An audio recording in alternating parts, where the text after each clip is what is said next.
Hallelujah. सोने वाले जोर से बोले हालेलुया।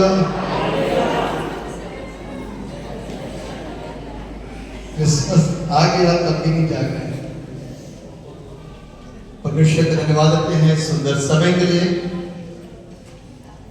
जो परमेश्वर ने हम लोगों को दिया, और हमारे आनंद को प्रभु ने दुगना किया, इसलिए प्रभु को महिमा मिलने पाई। और अनंतः हम उस घड़ी पर पहुंच चुके हैं जो मसीहों के लिए बड़े आनंद की बात है। आमीन। और हमारे लिए आनंद की बात यह कि प्रभु यीशु ख्रीस्त का जन्म हुआ। आज से 2023 वर्ष पूर्व प्रभु यीशु ख्रीस्त का क्या हुआ? जन्म हुआ, ताकि हम सब आनंद मना सकें। क्या कर सकें? कैसा होगा आनंद? आनंद कई प्रकार के होते हैं। किसी को खाने में आनंद है, तो किसी को पहनने में आनंद है, तो किसी को खींचने में आनंद है, तो किसी को दिखाने में आनंद है, तो किसी को घूमने में आनंद है। तरह तरह के आनंद है। लेकिन एक अलग आनंद के विषय में फरिश्तों ने आकर के गड़रियों से बोला, तुम्हारे लिए बड़े आनंद का सुसमाचार है कि तुम्हारे लिए उद्धारकर्ता मुक्तिदाता का जन्म हुआ है। तुम एक बालक को कपड़े में लिपटा और चरनी में पड़ा आओगे। जब भी एक ऐसा स्थान है जहां पर जानवर रहते हैं, वो उनका बसेरा है, वो उनका स्थान है। यहाँ पर पुराल पड़ी रहती है, उनकी गंध पड़ी रहती है, एक अलग स्मेल होती है उस चीज की। कोई जगह नहीं मिली यीशु मसीह के सब रखने के लिए, जबकि he is the king of king, वो राजाओं का राजा, एक ऐसा राजा जिसका जन्म हमारा यदि समझते हैं तो राजा का जन्म राजमहल में होना चाहिए। लेकिन ये जो राजा है, बाइबल बताती है कि उसको सर रखने की भी जगह नहीं मिली। और ढूंढते ढूंढते यूसुफ और मरियम जब नाम लिखवा करके चले जा रहे थे, तब एक सराय में उनको एक जगह मिली। तो उसने बोला, हमारे यहाँ कोई जगह है नहीं, लेकिन यहाँ जानवर हैं, यदि आप उनके बीच में आज रात का बसेरा कर सकते हो तो this is up to you. ये आपके ऊपर निर्भर करता है, ये आपके ऊपर निर्भर करता है कि आप क्या करना चाहते हैं। तो चूंकि स्थिति इतनी नाजुक थी, तो उन्होंने इन सारी चीजों को क्या कर लिया? स्वीकार कर लिया कि ठीक है, हम इस रात में यहीं पर ही अपने समय को क्या करेंगे? व्यतीत करेंगे। मैं आप लोगों को एक चीज बताना मान रहा हूं। मैं आप लोगों के साथ एक ब्रीफ प्रभु यीशु के जन्म को मौखिक तौर पर बताऊंगा, उसके बाद में प्ले होगा, तो आप प्ले में अच्छी तरीके से समझ पाएंगे, सीख पाएंगे, है ना। और उसके बाद में मैं आपको, जब कल हम प्रभु यीशु ख्रीस्त के जन्म दिवस को मना रहे होंगे, तो बहुत सारी चीजों को जो वेदों के तौर पे हैं उसको बताने का प्रयास करूंगा। और मैं सोचता हूं कि आप सब लोगों का आना कल अनिवार्य है कि आप सब आए और ध्यान से प्रभु यीशु को समझिए, क्यों वो इस धरती पर मेरे और आपके लिए आया। तो इससे पहले कि हम लोग वचन में आगे बढ़े, हम अपनी आंखों को बंद करेंगे और दुआ में एक साथ शरीक होंगे। जीवित और समर्थी पिता परमेश्वर, राजाओं के राजा, प्रभु के प्रभु, हम आपको हृदय से धन्यवाद देते हैं अपनी तमाम आशीषों के लिए जो आपने हम सबों को दी। आपका धन्यवाद। आपने आज के दिन को प्रभु हमारे जीवन में जोड़ दिया, यह हमारा सौभाग्य है, क्योंकि सांसों को देना और सांसों को रोकने का अधिकार आपके पास है। जीवन को देना और जीवन का समाप्त हो जाना आपके हाथों में। मैं इस बात पर विश्वास करता हूं, प्यारे पिता, जो पैदा हुआ है उसे इस दुनिया से एक दिन जरूर रहलग करके जाना है। वो अपनी जिंदगी भर का शारीरिक अवस्था में लेखा लिखवा करके नहीं है। तो इसलिए शरीर हमारे लिए जरूरी है, लेकिन इतना जरूरी नहीं कि हम जिंदगी भर यहीं पर अपनी बसावट करें। हमारे लिए जरूरी है कि हम शरीर के द्वारा आत्मा को दृढ़ और मजबूत करें। ये परमेश्वर ने मुझको और हम सब उपस्थित लोगों को ये ध्येय प्रदान करी ताकि हम शरीर शारीरिक अवस्था में रहते हुए अपनी आत्मा को मजबूत करें और शरीर के प्रत्येक अंगों के द्वारा अच्छे कर्मों को प्रस्तुत कर सकें। प्रभु यीशु क्रिस्त ने देह धारण किया, मानव देह धारण की और इस धरती पर आ गए ताकि मेरे और हम सब के बीच में रहे और जीवन जीने का सही तरीका, आराधना और आस्था रखने का सही मायने को हमको सिखा सके। प्रभु का इज्जत और उसकी सम्मान और उसके प्रति आज्ञाकारिता को सही रूप में हमको सिखा सके ताकि हम आशीषित। यदि हमने देखा और सुना और बाइबल में पढ़ा तो आज बहुत सारी चीजों को स्वीकार करने में, अपनाने में, ग्रहण करने में, उसके अनुसार चलने में हम डिले क्यों करते हैं, देर क्यों करते हैं? क्योंकि ये जीवन सक्रिय मार्ग से होकर के गुजरता है। प्रभु आप मदद कीजिए आपको सीखने में, आपको समझने में, क्योंकि हमें आपकी जरूरत है। प्रभु अपनी करुणा और अपनी दया को इस वक्त के ऊपर बना दीजिएगा ताकि हम आशीषित जीवन जिए और आपके नाम को धन्यवाद। दुआ उद्धार करने वाले मुक्तिदाता प्रभु यीशु नासरी के नाम में होकर के मांगते जैसे सुनिए और कबूल कीजिए। आमीन। प्रभु यीशु के जीवित समर्थी जलाली नाम में आप सबको जय यीशु मसीह की। प्रभु का धन्यवाद देते हैं। ये सुंदर समय, सुंदर दिन, सुंदर रोशनी, अच्छा मौसम प्रभु की दया से हम लोगों को प्राप्त हुआ कि हम उसकी सच्ची आराधना को अर्पित करें। अभी सबने गीत गाया क्रिस्त जन्म से संबंधित, प्रभु यीशु के जन्म से संबंधित, क्योंकि आज का दिन क्रिसमस ईव कहलाता है, कल का दिन क्रिसमस कहलाता है ना? आज का दिन क्रिसमस ईव कहलाता है और कल का दिन क्रिसमस कहलाता है। क्रिस्त जन्म कल है। अब क्रिस्त जन्म से पहले क्या क्या हुआ वो जानना मेरे और आपके लिए बहुत जरूरी है, क्योंकि बहुत लोग जानते हैं, यहां पर बैठे हुए 50% ये जानते हैं और 50% नहीं जानते, सिर्फ भागते हैं। तो मैं आज आपको ब्रीफ में प्रभु यीशु क्रिस्त के जन्म को समझाऊंगा और कल भेद की बातें करूंगा, आमीन, ताकि हम आशीषित हो सकें और उसके आने के सही मायने को समझ सकें। तो यीशु मसीह का जन्म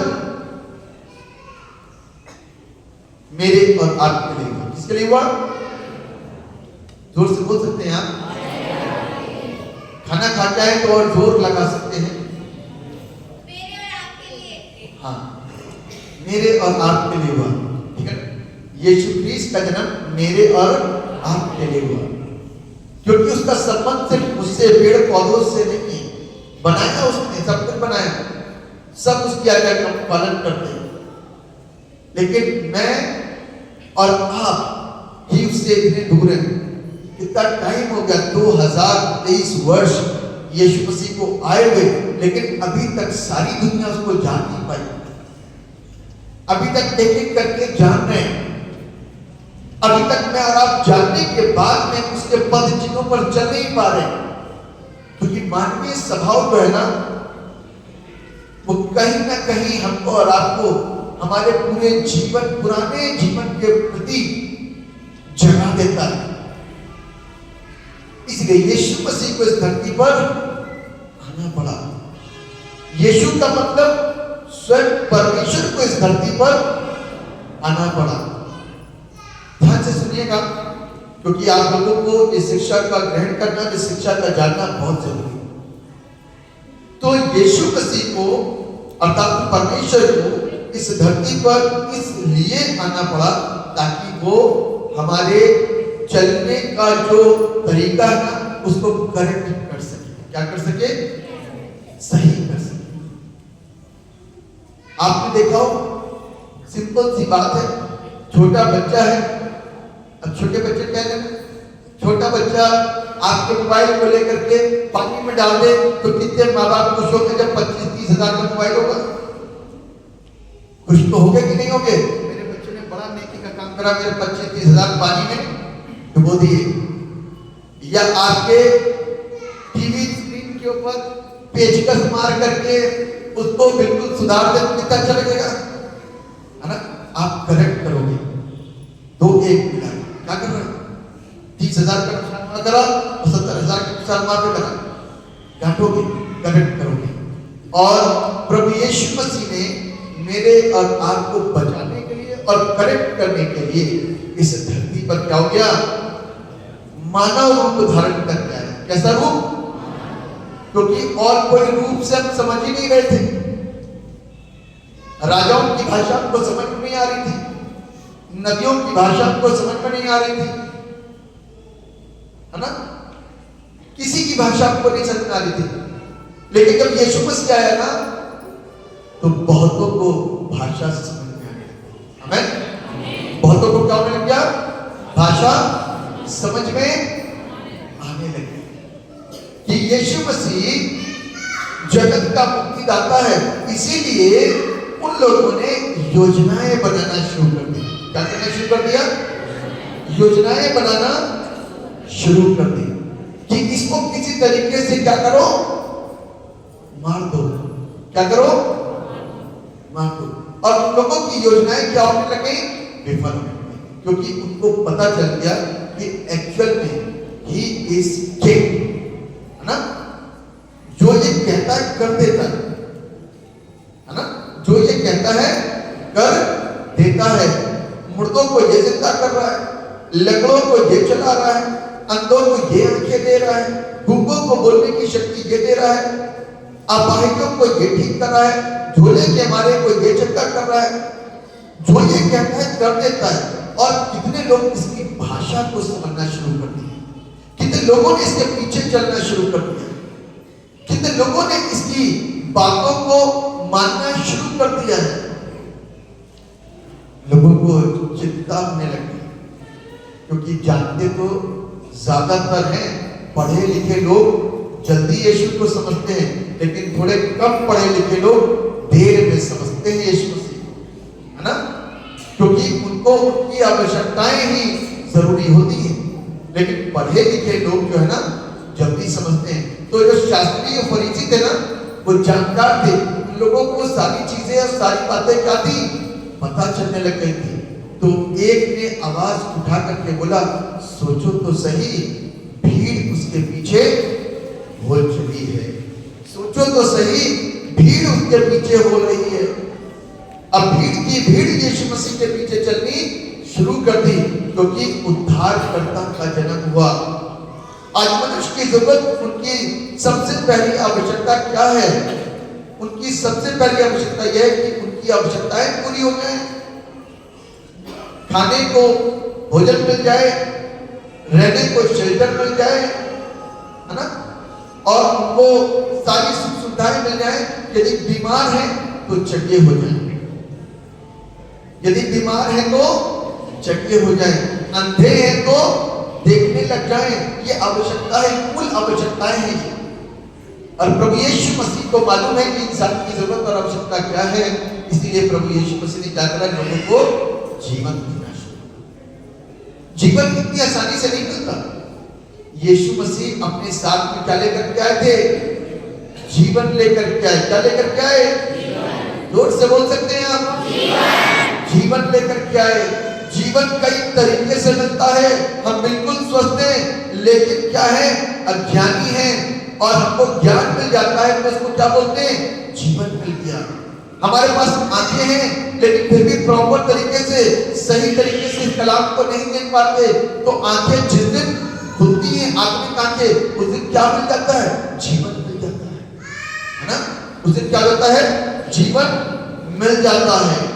तो हमको और आपको प्रभु यीशु मसीह जीवन देने के लिए आए, और हमारे और आपके जीवन के अंदर जब प्रभु यीशु मसीह ने आकर के हमको और आपको ब्लेस किया ना, तो आशीषित हो। आमीन। आपको मालूम है पुराने नियम के अंदर परमेश्वर का आत्मा आता था और काम करके जाता था। पुराने नियम में क्या होता था कि परमेश्वर का आत्मा आता था और काम करके मकसद को पूरा करके चला जाता था। लेकिन नए नियम में डे ऑफ पेंटिकोस्ट से क्या हुआ, परमेश्वर का आत्मा आ करके हमने विलीन हो गया। आमीन। डे ऑफ पेंटिकोस्ट से परमेश्वर का आत्मा जब आया ना, तो मेरे और आपके अंदर विलीन हो गया। उस दिन हम प्रभु को और अच्छी तरीके से जानने लग गए, तभी तो हम दूसरों को सिखा पाएंगे। यीशु को वही सिखा सकता है जिसने यीशु को जाना है, और यीशु को सबसे अच्छी तरीके से कौन जानता है? पवित्र आत्मा। आमीन। कौन जानता है? पवित्र आत्मा यीशु को ज्यादा बेहतर तरीके से जानता है। और पवित्र आत्मा जब मेरे और आपके अंदर आया ना, तो हमने और आपने ज्यादा अच्छा सिखाना शुरू किया, मैंने और आपने ज्यादा अच्छा बताना शुरू करा। उस दिन क्या हो गया, यीशु हमारे सहन के अंदर आ गया। आए भर भर करके हमने प्रार्थना करना शुरू करी, आंसुओं के साथ हमने प्रार्थना करनी शुरू करी। यीशु के साथ सही जीवन जीने के लिए हमने प्रार्थना करनी शुरू करी।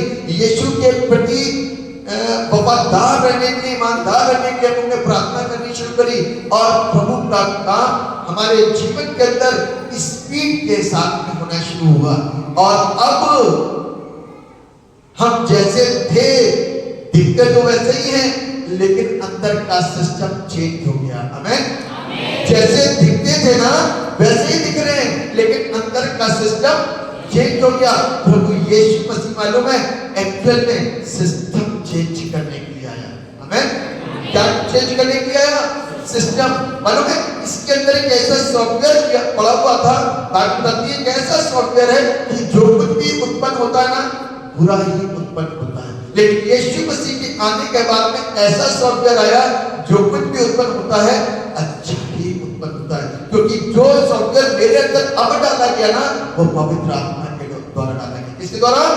पवित्र आत्मा के द्वारा। तो जिस व्यक्ति के अंदर पवित्र आत्मा का काम होता है, उसके अंदर का सॉफ्टवेयर जो है ना, प्रॉपर भलाई का काम करेगा। आमीन।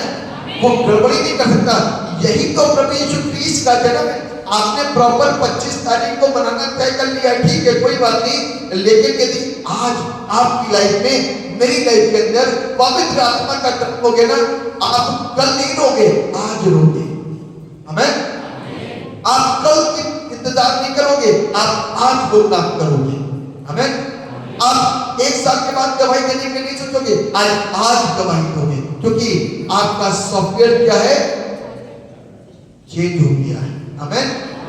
दूसरा लगा है आपके अंदर सिस्टम, क्योंकि ये मुंह जो पहले गाली किया करता था, जुबान से गालियां निकलती थी, अब गाली, क्योंकि ये वाले सॉफ्टवेयर के अंदर गाली नहीं है, इस वाले सॉफ्टवेयर के अंदर लड़ाई झगड़ा नहीं है, इस वाले सॉफ्टवेयर के अंदर किसी की बुराई नहीं है।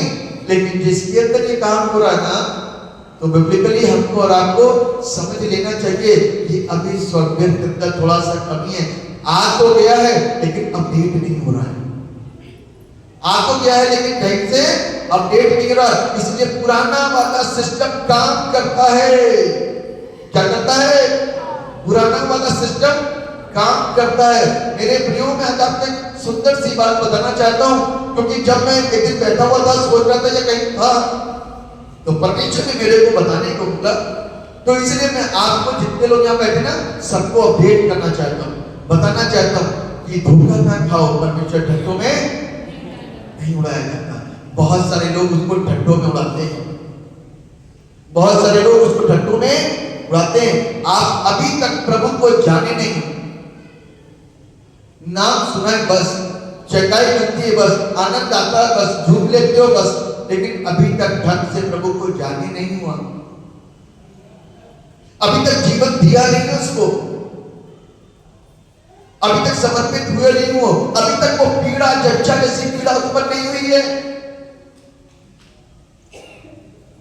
हुई जच्चा की पीड़ा का एहसास कितनों को है? महिलाएं बैठी ना, पुरुषों को तो नहीं ना, महिलाओं को यह एहसास है। मैं आपको बताना चाहता हूं कि एक बार एक चेला, 2-3 चेले थे, अपने गुरु के साथ चले जाते थे। मेरे कल किसी ने बताया था, मैं सुन रहा था, बड़ा खूबसूरत लगा मेरे को।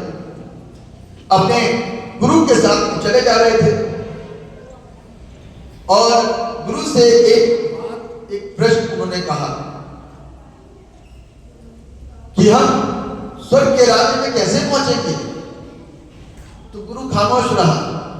कहता प्रैक्टिकल दिखाना ज्यादा जरूरी है आज की तारीख में। कौन सी तारीख में? क्योंकि गुरु ज्यादा मदद करते हैं ना तो दिक्कत हो जाएगी। अब आज की तारीख में डायरेक्ट प्रैक्टिकल पे आ जाओ। तो थोड़ी दूर के बाद में आगे चले, मैं पानी, बड़ा ढेर सारा पानी दिखाई दिया। गुरु ने कहा आओ बेटा।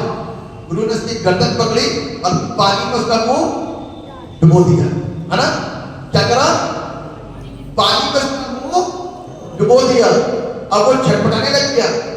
चिल्लाने लेके उसने लेकर के पूरा अंदर डुबो कर रखा। बेटा सीखी तो पूरी तरीके से छटपटा रहा है, उसको निकलने नहीं दे रहा है गुरु से बाहर। और वो छटपटाना जा रहा है, छटपटाना जा रहा है, परेशान हो जा रहा है, खूब परेशान हो रहा है। और आखिरी में ये सिचुएशन आ गई कि वो मरने की कगार पर, दोस्त बोले ना, मरने की कगार पर आ गया। हाथ पैर भीगे होने लग गए। गुरु ने उसके सर को निकाल के बाहर कर दिया, ऐसे करके। थोड़ी देर जब जान आई ना, गुरु जी आपने क्या कर दिया था? तुम मर जाता। कहने के जो पीड़ा अब होगी जीवन पाने की, इस पीड़ा के साथ में प्रभु के साथ चल सकते हो, अन्यथा नहीं चल पाओगे। तो आप लोगों के पास में वो पीड़ा है या नहीं मुझे नहीं मालूम, लेकिन एक्चुअल में ना, क्योंकि लोग अपने फायदे, अपने मतलब, अपनी सही बात कोई नहीं बताए। तो जो इस तरीके का जीवन जी रहा है ना, तो आप धोखा दे रहे हो, खुद को भी और परमेश्वर को भी। और आप क्या सोचते हो कि परमेश्वर आपको दिखता नहीं है, आपके शब्द को नहीं जानता? अरे भैया डिसीजन निकालोगे भी नहीं ना, तो भी वो यहाँ जो चल रहा होगा उसको जानता है, क्योंकि वो परमेश्वर है। ध्यान रख लेना। किस तरीके के लिए और किस तरीके के साथ में प्रभु के पास जीवन व्यतीत करने के लिए आप आए हो यहाँ पे? बाइबल कहती है क्या तुम हिलते हुए सरकंडे को देखने के लिए आए थे, कि उसको देखने के लिए आए थे, कि शिक्षा सुनने के लिए आए थे? हम यहाँ पर क्यों आते हैं? सिर्फ सारी चीजों को देखेंगे, कितने लोग चंगे हो रहे, कितना क्या हो रहा, बस यीशु को साथ में लेकर के कब जाओगे? जन्मदिन तो मना लोगे कल, लेकिन आपकी लाइफ के अंदर जन्म तो होगा नहीं, तो फायदा क्या होगा? फायदा क्या होगा? तो यीशु मसीह मुझको और आपको, मेरे और आपके अंदर के सिस्टम को चेंज करने के लिए आए। उसको मालूम था एक का सिस्टम चेंज होगा ना तो कई सॉफ्टवेयर चेंज हो जाएंगे। नई चीज मार्केट में आती है तो कई लोगों के पास में आ जाती है। जब तक नई चीज आएगी नहीं तब तक वो किसी के पास में, या आ गई तो दूसरे के पास में जरूर वो पास ऑन हो जाती है। तो जब पवित्र आत्मा आ गया ना तो पास ऑन तो हो गई हो। आमीन। तो आगे तो बढ़ेगा ही बढ़ेगा। आज हम अधूरे जीवन में जी रहे हैं, ना तो स्ट्रॉन्ग प्रार्थना, क्योंकि मैं क्या देखता हूं 2 साल के बाद 3 साल के विश्वास में, 4 साल के विश्वास, 5 साल के विश्वास में वही रोना और वही रात और वही पुराना टेप बजता है। हम तो दुआ भी कर रहे हैं, हम तो प्रार्थना भी कर रहे हैं। तो आज हमारा जानवर बीमार है, तो आज पत्नी बीमार है। मैं इस बात पर विश्वास करता हूं कि जिसकी लाइफ के अंदर यीशु है तो हो जाए कुछ भी, आप उसके साथ में चलने के लिए तैयार हो। आपके फैसले बहुत कमजोर हैं, आपके फैसले कमजोर हैं, तो उसके बताना चाहता हूं एक सही शुरुआत करो। क्या करो? एक सही शुरुआत करो। कैसी शुरुआत करेंगे? पहले तो ये बात चेक कर लो कि जिस जगह पर आप आए हो, जिस ईश्वर की आप आराधना करो, जिसका नाम यीशु है, वही सही है कि किसी और को ढूंढे? सबसे पहली चीज कि कोई और भी है। यदि आपको ये एहसास हो जाएगा ना कि जिस जगह पर हम बैठे यही सत्य परमेश्वर है, इसके अलावा कोई नहीं है, तो आपके पहले प्रश्न का उत्तर आपको मिल जाएगा। इसका मतलब कि जो कुछ भी है उसी के पास और उसी के हाथ में, उसके अलावा कोई कुछ नहीं कर सकता। अभी आप कंफ्यूजन में अपनी लाइफ को जी रहे हो। कैसे जी रहे हो? कंफ्यूज होकर। ये अफसोस है, ये अफसोस है। प्रभु भीड़ पसंद नहीं करता था, भीड़ तो आती थी, लेकिन चुने गए कितने थे? 12। कितने लोग?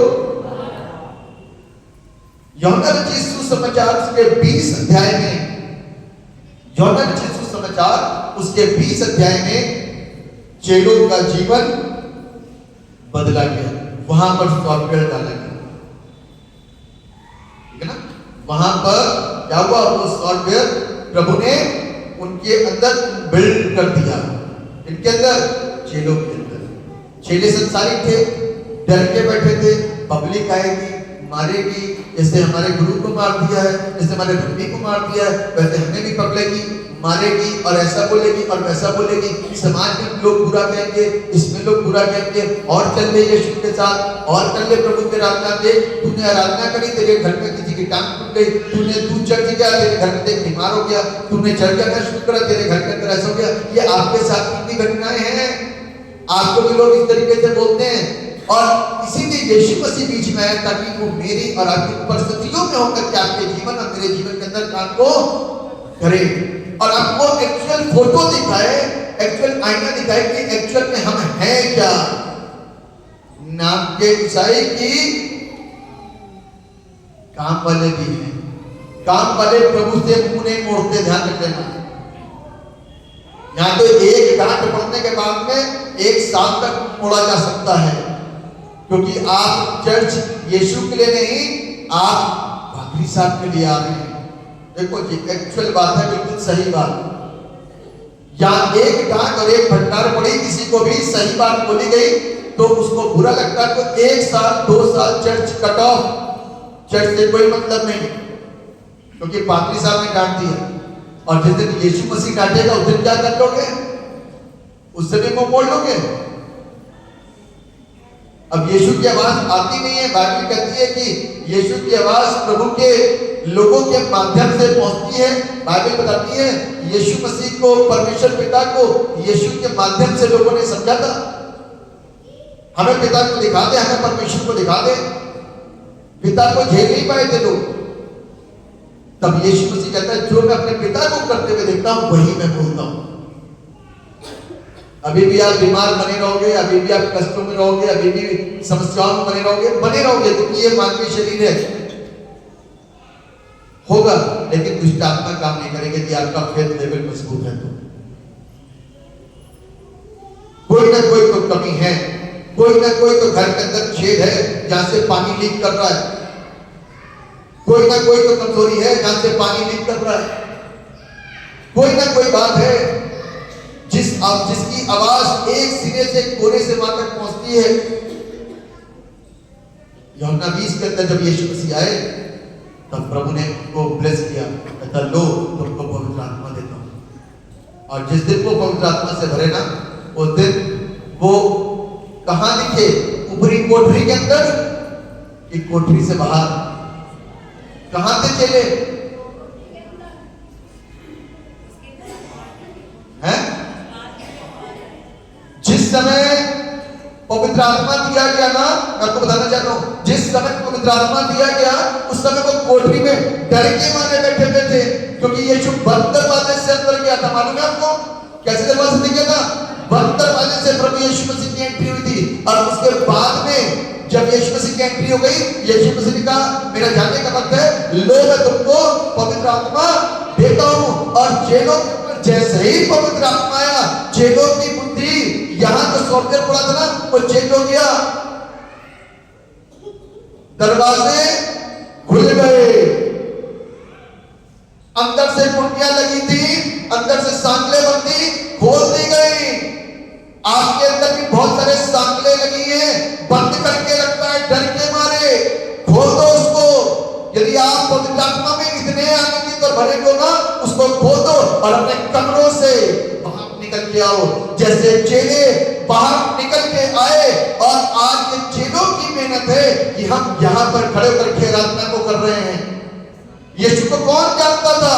कोई नहीं जानता था। सिर्फ उस समय तक जब तक यीशु मसीह जीवित था तब तक लोग थे, और इवन शास्त्रीय और फरीसी रोमियों ने कोशिश करी कि यीशु की मृत्यु को किसी तरीके से ढांप दिया जाए। पता है आपको? ये पता है उनको पैसे की पेशकश दी गई। किसको? चेलों को। ये बोलते ना कि यीशु के शब्द को हम उठा करके कहीं ले गए हैं, हमने कहीं दबा दिया है, क्योंकि यीशु का शब्द, उसकी बॉडी वहां से गायब थी। बाइबल में आ गया, पवित्र आत्मा के बगैर कोई करवा नहीं सकता। जो चेले मना करते वो चेलों को मरवा भी सकते थे, लेकिन ऐसा कर नहीं सके, ऐसा वो कर नहीं सके। और बिबलिकली हम बराबर देखते हैं कि वहां पर आज भी इस्राएल के अंदर वो कब्र खाली है, और आज भी वहां पर एक टैग लगा है, एम्प्टी टोम।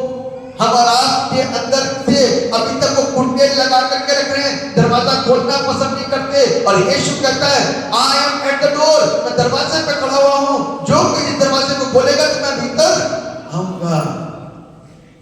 आप नहीं आने देते और कहलाते हो कि हम क्रिश्चियन हैं, हम मसीह हैं, हम ये हैं, वो हैं, हम विश्वासी हैं, हम ये हैं, हम उस चर्च जाते हैं, बहुत अच्छा वाला चर्च है, और वो वाले वाले साहब यही तो करते, इसके अलावा करते क्या हुआ? विश्वास में बहुत कम लोग होंगे, बहुत कम, थोड़े से। यीशु मसीह का जन्म क्या इसीलिए हुआ था?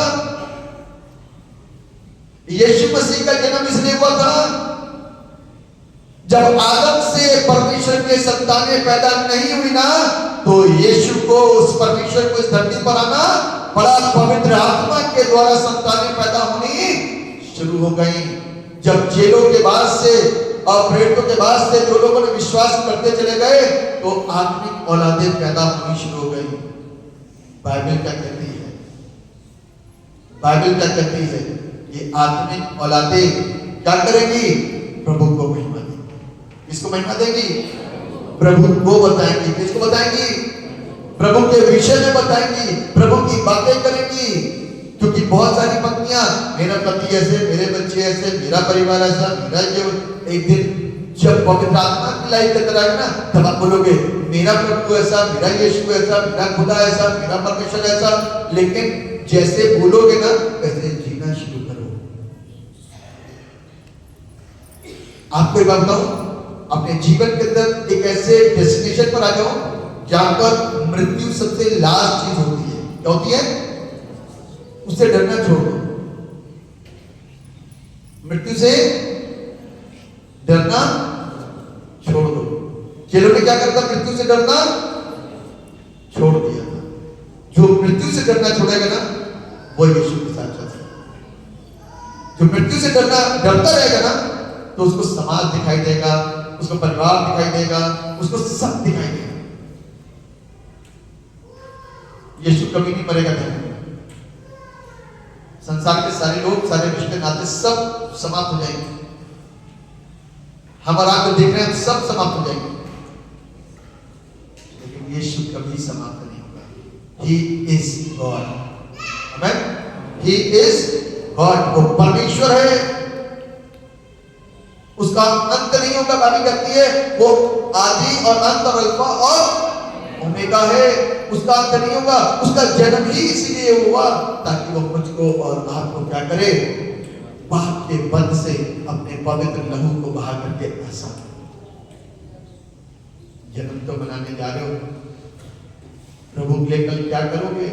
अपने लिए तो कपड़े करवा दिए होंगे, सूट और साड़ी भी आ गई होंगी, केक भी रेडी हो गया होगा, कई चीजें परिवार की सारे, एक छोटे से लेकर के बड़े तक की आ गई होंगी।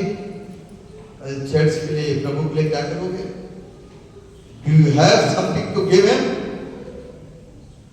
कल उसका जन्मदिन है, क्या लेकर के आओगे उसके लिए? क्या दोगे कल तुम उसके लिए? क्या गिफ्ट करोगे उसको? अपने लिए तो आपने हजारों रुपए कर लिए, क्या वो आपके लेने से खुश नहीं, अपनी लाइफ दे दो उसको, अपनी जिंदगी उसको सौंप दे दो, अपना समय उसको दे देना। थोड़ा समय प्रभु मैं चर्च में देना चाहता हूं,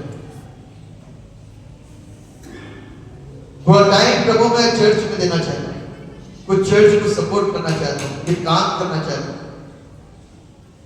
सहयोग देना चाहता हूं चर्च को। ये मेरे परमेश्वर का घर है।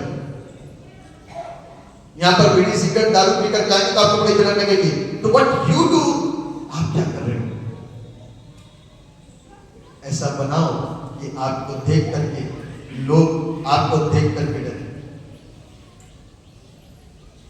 आप किसी बाहर किसी को टोक नहीं सकते क्योंकि आप खुद गलत करते हो, आप टोक नहीं सकते। आपको पता है कि इधर उधर से कहीं से भी निकल जाऊं और यदि कोई ऐसा दिख रहा होगा ना, कोई भी, वो देखते ही इधर सीधे इधर उधर दाएं बाएं कर लेगा, क्योंकि इमेज बनानी पड़ती है। परमेश्वर की इमेज को अपने साथ लेके चलो तो आशीषित हो। प्रभु का जन्म यूं ही नहीं हुआ हवा में, हर एक किताब में लिखा हुआ है। जानकार लोग जानते हैं, पंडित और ज्ञानी उसको जानते हैं, लेकिन हम और आप कई बार उसको नहीं जानते, अछूते रहते हैं। बाइबल बताती है, यहां पर लिखा हुआ है, ज्यादा समय नहीं लूंगा, खत्म करूंगा बस। 28वें पद, स्वर्गदूत ने उसके पास भीतर आकर कहा, आनंद और जय तेरी हो, जिस पर ईश्वर का अनुग्रह हुआ है।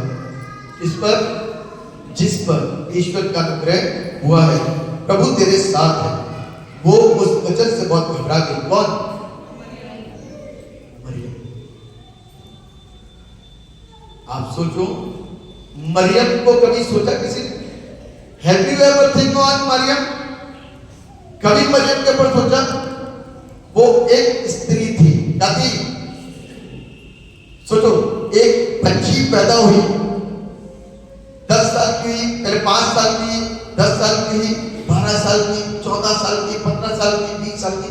आप ये सोचो कि वो किस तरीके की पवित्रता में बढ़ रही है, जिसकी पवित्रता के ऊपर प्रभु की निगाहें ठहर गई। आप उसकी होलीनेस को, उसकी पवित्रता को देखिए। वहीं पर आप पुरुष लोग हो, लड़के हो, बच्चे हो, कैसे 5 साल, 10 साल, 15 साल, 20 साल पवित्रता का जीवन कैसा होगा जिस पर परमेश्वर की निगाह आ गई। आप सोचो, पवित्र जीवन होता क्या है, शुद्ध जीवन होता क्या है। इतनी बड़ी भीड़ के अंदर, बाकी दुनिया के अंदर क्या ऐसे पवित्र लोग भी हैं? अब आप कह सकते हो कि पवित्र आत्मा के बगैर पवित्र नहीं हो सकता। बिल्कुल एग्जैक्ट आप सही कह रहे हो, लेकिन आपको एक चीज बताऊं कि परमेश्वर ने मुझ पर आपको विवेक भी दिया है। क्या दिया है? विवेक दिया है, जिसको कॉन्शियस बोलते हैं। विवेक दिया है। कुछ लोग इस विवेक का प्रॉपर यूज कर लेते हैं, उनको सही और गलत मालूम होता है। मैंने बहुत सारे लोगों को देखा है कि कुछ बड़े बुजुर्ग बात कर रहे होते हैं ना, 3-4 लोग बात करते हैं, 20 से रास्ता पार करके चले जाते हैं, क्योंकि उनका विवेक भरा हुआ, उनको नॉलेज ही नहीं है कि उनको किस तरीके का सिस्टम रखना है ना? नॉलेज नहीं। ऐसी बहुत सारी चीजें उदाहरणता मैं आपको दे सकता हूं, लेकिन कुछ चीजों को बता करके बताना चाहता हूं कि हमारा विवेक कितना वर्क कर रहा है, कितने % वर्क कर रहा है। उनका प्रॉपर तरीके से विवेक काम कर रहा था और उनको तैयार किया गया इस चीज के लिए, और करते करते करते बैतलहम के छोटे कस्बे, आपको मालूम है सबसे छोटा बैतलहम, बहुत छोटा, बहुत छोटा। अभी लिखा था, प्रातः का जिक्र आया है मीका नबी की पुस्तक उसके 5वें अध्याय के 2 पद, यानी कि सबसे छोटा, सबसे निम्न उस जगह से पॉसिबल है कि कोई पैदा हो, कभी राजाओं का राजा, लेकिन हुआ, उसका भेद में कल गणनियों को परमेश्वर ने दर्शन दिया, उसका भेद मैं कल बताऊंगा। क्यों गणनियों को? तो कुछ चीजें भेद के तौर पे मैं आपको कल बताऊंगा ताकि आप आश्चर्यचकित हो। लेकिन उससे पहले इस चीज को बताना चाहता हूं कि मरियम घबरा गई। लिखा हुआ है मरियम घबरा गई और लिखा हुआ है और सोचने लगी कि यह किस प्रकार का अभिवादन, ये कैसी बात है, कौन सी वाली बात की बात है ये। लिखा हुआ है 6वें महीने में 26वां पद, 6वें महीने में परमेश्वर की ओर से जिब्राइल स्वर्गदूत गलील के नासरत नगर में एक कुमारी के पास भेजा गया जिसकी मंगी यूसुफ नामक दाऊद के घराने के एक पुत्र पुरुष से हुई थी, है ना। अब आगे हम देखते हैं, यहाँ पर लिखा हुआ है स्वर्गदूत ने उससे कहा, हे मरियम भयभीत ना हो, क्योंकि परमेश्वर का अनुग्रह, किसका अनुग्रह? परमेश्वर का अनुग्रह। आपको मालूम है, एक चीज बताना चाहता हूं कि परमेश्वर का काम और शैतान का काम बड़ा भेद है। परमेश्वर के लोग जब आएंगे उनके जीवन से आनंद की बातें ऑटोमेटिक पता चलेंगी। शैतान के लोग जो आएंगे उनके शब्दों से शैतानी बातें, शैतानी स्वभाव सब पता चलेगा। ये भिन्नता है, एक भेद है, बहुत क्लियर तरीके से आप समझ सकते हैं। और इस बात को मुझको और आपको देखना है, मुझको और आपको समझना है। और यहाँ लिखा हुआ है, देख तू गर्भवती होगी, अभी हुई नहीं। परमेश्वर प्रॉपर काम करता है। पहले वो जन्म पवित्र आत्मा के द्वारा अभी घर में हुआ नहीं है, अभी पहले उसको बताया जा रहा है। She must be prepared, उसको बताया जा रहा है। और लिखा हुआ है, और तेरे एक पुत्र उत्पन्न होगा। और आज की तारीख में लोग पुत्र और पुत्री की जानकारियां लेते हैं कि बेटा है कि गर्भ के अंदर बेटी है, लेकिन उसको पहले बताया गया पुत्र उत्पन्न होगा।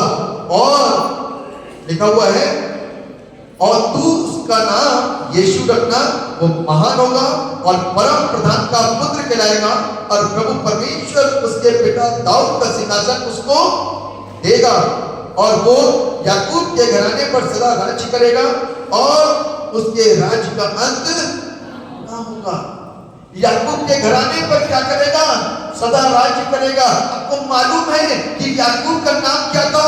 इस्राएल। जब स्त्री यीशु के पास आई कि मेरी बेटी को चंगा कर दे, तो यीशु क्या कहता है कि मैं सिर्फ इस्राएल के लिए आया हूं। किसके लिए आया हूं? तुम्हारे लिए नहीं, मैं सिर्फ इस्राएल के लिए आया हूं। और राज्य को इस बात बताती है कि और वो याकूब के घराने पर सदा राज्य करेगा, उसके राज्य का अंत ना होगा। आज तक उसके राज्य का अंत नहीं हुआ, इस बात को ध्यान रखिए।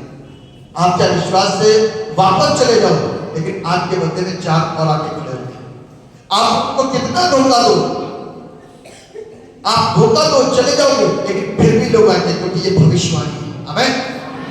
This is the prophecy, never and, इसका अंत नहीं हो सकता। और बाइबल इस बात बताती है कि उसके राज्य का अंत नहीं होगा।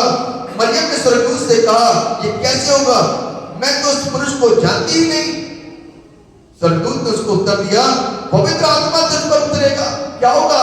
See the beautiful words, Holy Spirit come upon you, पवित्र आत्मा तुम्हारे ऊपर उतरेगा, और परम प्रधान की सामर्थ्य, ये सामर्थ्य जो है ना, कि उसके गर्भ में जाएगी। लिखा हुआ है, पवित्र आत्मा का सामर्थ्य तुझ पर उतरेगा और परम प्रधान की सामर्थ्य तुझ पर छाया करेगी। इसलिए पवित्र जो उत्पन्न होने वाला है परमेश्वर का पुत्र कहलाएगा। किसका पुत्र कहलाएगा? परमेश्वर का पुत्र। आखिरी का क्रूसीफिक्शन के समय का मसला ही यही था कि ये अपने आप को परमेश्वर का पुत्र कहता है ना। ये अपने आप को क्या कहता है? परमेश्वर का पुत्र कहता है। सारा मसला तो यही था, क्रूस पे इसलिए चढ़ाया गया था। और बाइबल कहती है, और देख तेरी कुटुंबी एलिशबा के भी बुढ़ापे में पुत्र होने वाला है। यह उसका जो बांझ कहलाती थी, 6वां महीना, ब्लेसिंग्स आने से पहले दूसरे घर में भी आ रही है। वो जो स्त्री बांझ कहलाती थी, वहां पर परमेश्वर अपने काम को करेगा। ये उसका 6वां महीना है, अब तू गर्भवती होगी। आमीन। पवित्रता में उनका चुनाव किया गया। अभी तक तो संसारिक थी, जैसे पवित्र आत्मा की बात होनी शुरू हुई, उसी समय में मरियम अपने ज़हन के अंदर तैयार हो गई कि अब माँ से नहीं डरना है, बाप से नहीं डरना है, अब समाज से नहीं डरना है। अब तो जो सामना कर, देखिए कुछ चीजों का सामना करना पड़ेगा, ध्यान रखिएगा। कुछ चीजों के लिए जुबान खोलनी पड़ेगी, कुछ चीजों के मुंह से बोलना पड़ेगा, कुछ चीजों को स्वीकार स्वीकार करना पड़ेगा, जुबान को खोलना पड़ेगा, और तब आपके बड़ा आनंद बाद में आने वाला है। आमीन। क्या मरियम को डर नहीं लगा? क्या मरियम को अंदर से अंदर महसूस नहीं होगा? लेकिन उसी समय जब पवित्र आत्मा का काम हुआ ना, तो उस शक हो गई। उसने आखिर में मालूम क्या बोला? मुझे तेरे वचन के अनुसार हो। 38वां पद में क्या लिखा हुआ है? मरियम ने कहा, देख मैं प्रभु की दासी हूं। अब आपके ऊपर डिपेंड करता है। जो आप लोग बहुत परमेश्वर की आराधना करने के लिए आते हो ना, सारे काम करते हो, क्या ये शब्द बोल सकते हो और सिर्फ शब्दों के साथ काम नहीं चलेगा? क्या ऐसा कर सकते हो? उसने कहा, मैं प्रभु की दासी हूं, मुझे तेरे वचन के अनुसार हो। सिर्फ इसके अनुसार हो, इस वचन के अनुसार हो। और लिखा हुआ है, तब स्वर्गदूत उसके पास से काम पूरा स्वीकृति वहां पर मिल गई। और उसने कह दिया कि आई एम रेडी। अब पवित्र आत्मा का काम गर्भ के अंदर हुआ, और सामर्थ के द्वारा, पवित्र आत्मा की सामर्थ के द्वारा यीशु गर्भ में आ गए। आमीन। और इसको हम और आप मना रहे हैं। इसको जान तो लो। लोग तो आरोप लगाते हैं, ये कैसा जन्म है, ये कैसा जन्म है, क्या ऐसा हो सकता है? बिल्कुल हो सकता है, और हुआ था। आज की ध्यान रखना, परमेश्वर कुछ भी कर सकता है। He is God, लेकिन गलत कभी नहीं करता। आमीन। गलत कभी नहीं करता। तो आज आप प्रभु की दासी की तरह अपने आप को मानते हो कि नहीं?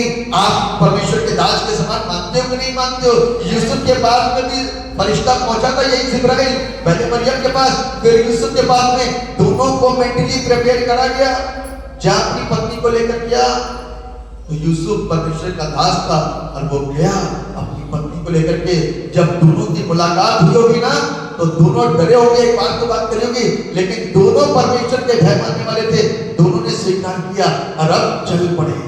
आमीन। उनसे एक नई पैदावार होने वाली थी। आमीन। यह है प्रभु यीशु मसीह का जन्म, जिसके लिए हमको और आपको मेंटली प्रिपेयर होना है। ऐसे नहीं आकर के बैठ जाओ कि मेरा भी समय और अपना भी समय, हाथ में हाथ रखवाते पानी साहब, आज पैर में या सर में, जानवर पे, भैया स्थिर हो जाओ विश्वास में। जब तक कोई नुकसान होता नहीं, तब तक हम विश्वास में दृढ़ होते नहीं। ध्यान, मृत्यु से डरना छोड़ दो, क्योंकि मृत्यु का आखिरी एक ऐसा प्रहार है जो हमारे ब्रेन में भी काम करता है, हमारे शरीर में भी काम करता है, और हमको डरा करके रखता है, हमको हिला रखता है। अब तो इतना पैसों का नुकसान हो जाएगा, अब हमारा अजीज हमारे बीच से चला जाएगा, तो वो मृत्यु का डर अपने अंदर से हटा दो, आशीषित हो जाओगे। आमीन। परमेश्वर के वचन के द्वारा हम सबको आशीषित करें, अपनी महिमा का इस्तेमाल दुआ करें। सर्वशक्तिमान परमेश्वर, हम आपको धन्यवाद देते हैं तमाम आशीषों के लिए, जो आपने दी, आपका धन्यवाद। महिमा से बात करें, आप बने, हम बैठे हैं रात में। प्रभु यीशु मसीह से प्रार्थना करते हैं, आपका जन्म हमारे लिए बहुत ही ज्यादा जरूरी था, क्योंकि हम इस बात को जानते हैं कि हम पाप की दशा में आते और अपने विवेक के सहारे से कितना भी अच्छा काम करते हैं, लेकिन एक दिन विफल हो जाते हैं और मृत्यु में हम समा जाते हैं। और लेकिन यीशु मसीह आपके जन्म के द्वारा, क्योंकि आपका जन्म इंपॉर्टेंट इसलिए था क्योंकि आप पवित्र हैं, और गर्भता आपका खून इंपॉर्टेंट इसलिए था क्योंकि वो भी पवित्र है, और उसके खून बहाने के द्वारा हम सब, और मृत्यु अब हमारे पर राज नहीं कर सकती। अब यह ऑप्शन है कि हम प्रभु की सुने या शैतान की सुने। और मेरे रात में अवसर है, जिस किसी के जीवन के अंदर प्रभु यीशु मसीह का जन्म हुआ, वो आज आजाद है, और प्रभु की आराधना को, उसकी खिदमत को आजादी के साथ परमेश्वर हम सबको आशीष दे। यीशु के नाम से आमीन। सबको जय यीशु मसीह की। परमेश्वर आपका हृदय 2-3 मिनट का टाइम दीजिए। प्ले बहुत जल्द सुनने वाला है, और हम सब लोग उस प्ले के द्वारा लुत्फ उठाएंगे, आनंद लेंगे।